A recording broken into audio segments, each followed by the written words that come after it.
As we speak, there is a powerful storm slamming into eastern India. It could be the worst the area has seen in 20 years. It's cyclone Amphan, and it has just made landfall within the last hour near India's border with Bangladesh. There are millions of people in its path, and there is serious danger from heavy wind and rain and potential for a towering storm surge. Plus, COVID-19 could make matters even worse. Freelance reporter Neha Punya is in New Delhi this morning, and she has the very latest on this. Let's talk about the cyclone, where it is right now, Neha. I mentioned it had made landfall not too long ago, where it is and the damage it is causing right now. Heather, that's right. It made landfall a short while back, and it's immediately hit the Sundarban region near the India-Bangladesh border, just near the Bay of Bengal. And what's happened in the last 12 hours is that this cyclone has now been downgraded. It's no longer a super cyclone, but it is still a very severe weather disturbance, being compared to a Category 3 hurricane. In the last half an hour, we've seen wind speeds of over 130 kilometers per hour, and officials are warning that the worst is far from over, that it will take 4 hours for the eye of the storm to pass over the Indian state of West Bengal, and then this storm is going to head over into Bangladesh and then pass on to Bhutan on Thursday local time.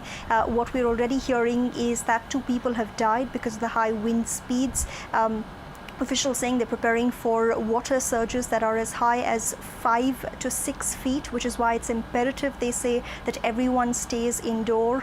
So far, millions of people have been evacuated both in India and Bangladesh, with the statistics showing that 33 million people could be impacted by this storm in one way or the other. And of course, like I said, the worst far from over. The landfall has just happened, but the impact is going to be felt over the course of the next 24 hours.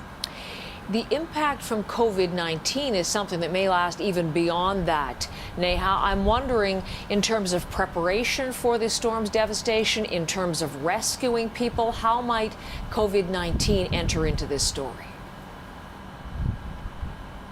Heather, that's been the biggest worry for officials as well. They've repeatedly said that this has come as a double whammy at a time when India was dealing with a massive COVID-19 outbreak with over 100,000 cases so far. This has certainly stretched already limited resources. In the last 2 days, we've seen evacuation efforts being carried out at a war footing, but the biggest challenge has been where to put these people who've been taken out of low-lying areas and in residential areas that are close to the coastline.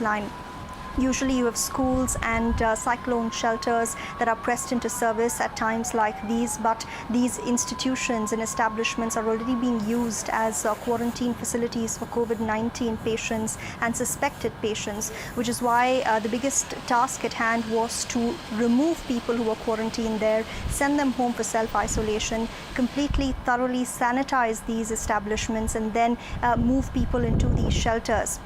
But of course, there's also a question of capacity. Usually, for example, if a shelter can hold 1,000 people, keeping in mind safe distancing norms, you can only now accommodate half the number of people in a shelter like that. Many locals, officials say, have also been dead set against going to these facilities over concerns that they might contract COVID-19, given that this was being used as a coronavirus facility. So a lot of challenges, also given that there will possibly be some casualties and injuries, that will also put a lot of strain on existing stretched hospital resources as well.